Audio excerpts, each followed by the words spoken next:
Tailwind, CSS ou Bootstrap. Eh bien, si tu développes des applications, tu dois certainement connaître ces deux librairies. C'est des librairies, pas des frameworks, qui vous permettent de faire des interfaces facilement et des interfaces jolies. Mais l'approche, elle est totalement différente. Bootstrap va vous donner une liste de composants, des composants CSS préférés, alors que Tailwind va vous donner des classes utilitaires.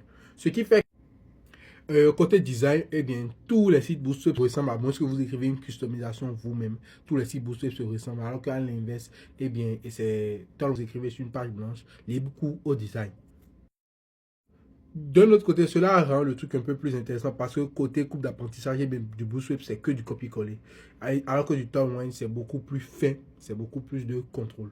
Maintenant, la partie qui m'intéresse, la performance. Lorsque vous développez un Bootstrap, vu que c'est une UI, toute une UI pour des composants préférés, bien, vous importez tout cela. Ça fait que la taille du CSS que vous importez, eh bien, c'est lourd. Même si vous utilisez plus CSS pour enlever les classes que vous n'avez pas utilisées, eh bien, ça reste toujours lourd comparé au Tailwind parce que le niveau de granularité est beaucoup plus fin. Donc, et en plus, à la fin, ça va générer juste le CSS des classes que vous avez utilisées. Donc, c'est petit pour la production, c'est optimisé, c'est parfait. Mais la conséquence, eh bien, étant donné que c'est des classes utilitaires, Tailwind se retrouve avec un fichier HTML trop verbeux. C'est-à-dire, vous pouvez avoir des divs qui ont 30 classes, alors que c'est beaucoup moins que lorsqu'on est en Bootstrap.